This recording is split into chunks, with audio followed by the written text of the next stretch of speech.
Sonic 3, The Rise of Shadow.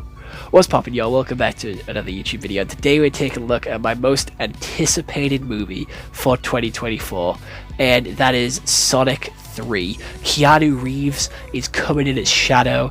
Idris Elba is reprising his role as Knuckles. The original voice actor for Tails from the video games is coming back as Tails. There was quite a lot of drama about that because she wasn't getting her sort of name written as big as the others, or being actually written on there at all, which is extremely upsetting, and it just goes to show how people don't really sort of respect video game voice actors all too much, and I think that sucks, and I'm glad that the internet sort of, again, bullied them into changing it. Love to see it, love to get that going, love to get that on, because the internet can do anything. If they all rally together and put their minds together, we can do anything on the internet, really.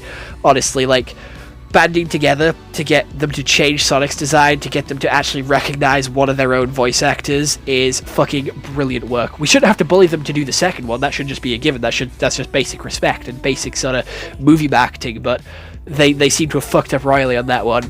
But moving on to what Google has to say without any further delay, Sonic 3. Sonic 3 came out in 2024 and is an action-adventure movie, which is 1 hour and 53 minutes. It is 7.1 out of 10 on IMDb and at 83% on Rotten Tomatoes. Sonic, Knuckles, and Tails reunite to battle Shadow, a mysterious new enemy with powers unlike anything they faced before, with their abilities outmatched in every way. They seek out an unlikely alliance to stop Shadow and protect the universe. So, how the story actually goes is it opens up with Shadow breaking out of his test tube, and it looks really badass. We get to see him in action straight away. It is a cold open. It is a brilliant open. Seeing Shadow in action is absolutely brilliant. We then see him walking through Tokyo with rain pouring down his face and Gun catching up to him. We then flick over to Sonic, who's having a race with Tails and Knuckles, and they then have a party because it's his birthday, where his birthday of being on Earth. Then Gun shows up, picks him up, they jump out of the helicopter and fight Shadow in the middle of Tokyo. Shadow wins, and they decide to go eat lunch at a cho place. And they meet with the director of Gun, who gives them a key because he dies. Someone hacks into Robotnik's sort of bots, and then Sloan comes in and sort of picks up the guys, takes them to see Dr. Robotnik. They team up. They then go to a Broken Gun headquarters where Shadow is. Shadow takes them out one by one, horror movie style, and then we find out that Dr. Eggman's dad's there. Shadow opens a black hole, sucking in our main three heroes. The other three escape onto a crab ship which goes underground under London to break into Gun headquarters to steal the second key that they need to sort of activate their space station. The gang managed to throw a ring in the way and get back to seeing the other guys, you know, the main humans. Obviously, they form a plan to break into Gun headquarters as well. Both teams break in, both teams hack the system, both teams get through the lasers to the vault, then Gun stops them. Shadow absolutely decimates Donut Lord, and that makes Sonic get angry, real angry, and then Sonic steals the Master Emerald from Knuckles, and then the Robotniks and Shadow then go to their space station. Shadow powers it up, and then we have Sonic bursting through, taking Shadow out, beating the shit out of him. Then Shadow and Sonic having a sort of "see, you've turned into me" type situation. I'm the dark version of you, you've turned into me, you're evil now, how dare you turn your back on your friends, yada yada yada. Oh, but I haven't, I'm not like you, I can't kill you. I have a heart, you should respect your friends, love their memory, don't sort of take anger out in their name, that's not how they would want you to act. Sonic and Shadow then team up to defeat Robotnik. Older Robotnik dies by nuke. Normal Robotnik dies in the space station exploding. They cut the moon in half, Sonic falls out of the spaceship and almost dies. Tails goes down to save him, passes out due to falling too quick. Knuckles catches them, gets them to the ground safely. They have a party. Sonic has a race, overshoots, ends up in New York, gets attacked by Robot Sonics, and then saved by Amy. And then Shadow is not dead and is alive on Earth. That is the movie as a quick run through, and I'm gonna be honest, the humans have taken a bigger role than they did in the second one. The humans are back, and they are here with a vengeance. They are now main part of the story, and I'm gonna be honest, this does have very similar story beats to the second movie. Just like Knuckles was slowly understanding and slowly being revealed to him that Robotnik wasn't the nicest kind of guy, and isn't the person he should be working for, and he should be helping Sonic instead. Shadow does the exact same thing. He's working for Robotnik and slowly works out that that's the wrong thing to do. However, instead of Knuckles, he doesn't join Team Sonic. He sacrifices his life along with Robotnik to destroy the evil plans and save the day. Unfortunately, Robotnik does die, leaving Jim Carrey to continue his retirement because this is the movie that he decided to come back for. They actually wrote him a script with gold ink and gave him 2 roles. He doesn't just play Robotnik, he plays Robotnik Sr. as well, and then spanks himself, has a dance session with himself, and argues with himself all the time. He's also a weird quill junkie for whatever reason, where he licks the quills of these hedgehogs to get this weird sort of judder, sort of this energy boost, which is the only way I can describe it as a drug addict type addiction, to where he is constantly relying and constantly needing this sort of check-in, this sort of check-up, this sort of like boost of energy to keep him going. I'm gonna be honest, seeing Jim Carrey interact with Jim Carrey was very funny, was very exciting, and did get quite a few laughs out of me.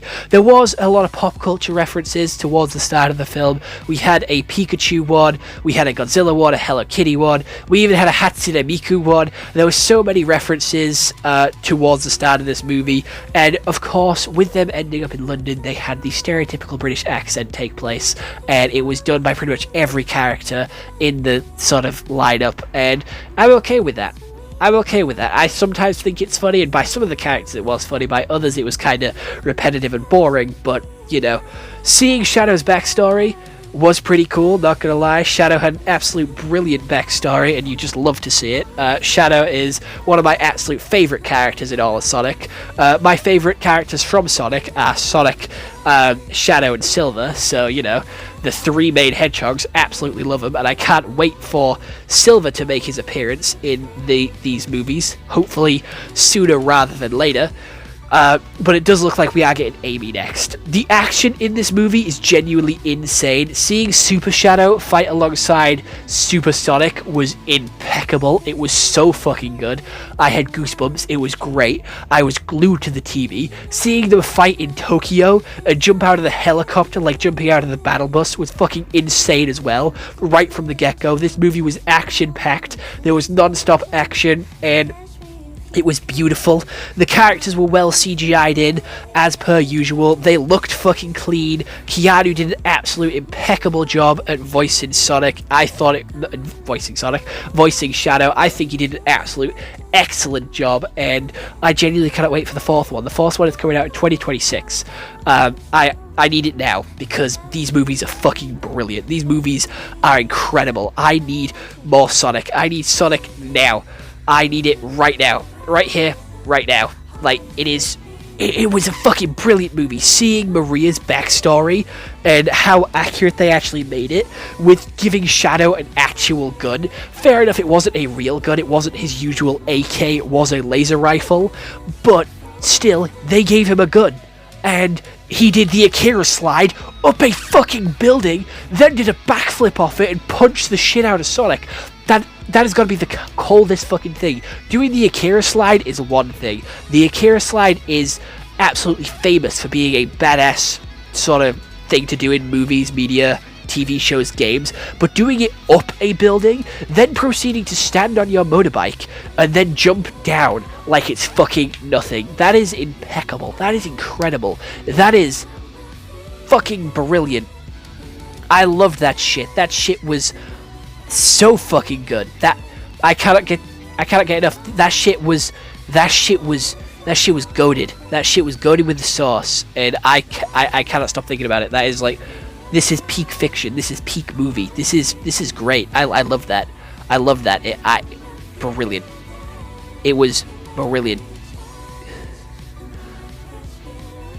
There's nothing else I can say. It is brilliant. Some of the sort of memes were a little bit excessive. They did use the Hot Topic meme as well from the sort of fandom that is online, which I did quite like. I liked that reference with the Hot Topic wannabe and you like blue bubblegum bitch. Fair enough, they couldn't use that one. We didn't get to see him say he missed his wife tails. That would have been a really good one to include as well. Not that it would have made much sense in the context of the movie, but it would have been good. I would have had a good laugh at that one. That one would have been a good one. That one would be good. I would have liked that one, not gonna lie. But yeah, CGI is great. Human actors do very well at sort of talking to no one in this movie because, again, Robotnik plays two people, so he's talking to no one in both scenes, playing both characters, and they did very well at splicing them together and sort of having them both show up in both scenes whilst also still being himself. And we also have it being really good at them talking to no one because, again, Sonic and Shadow aren't really there. They're like dolls. So the acting is like genuinely some of the best acting I've ever seen because I can imagine that being really hard, talking to nothing, compared to some like acting emotionally and talking to other people and acting with others around you. That's one thing. Acting out a scene when nothing is actually happening around you, that's a whole other thing. That's a whole other ballpark of like acting, and genuinely I think this movie was fucking brilliant. It left me excited. I had goosebumps throughout the entire movie. I was sort of giddy throughout the entire movie. It got me feeling so much excitement. I was so hyped for this movie. It didn't disappoint, and it left me excited and wanting more. And that's what I want a movie to do to me, and that's what makes this movie a 10 out of 10. 10 out of 10 movie in my opinion.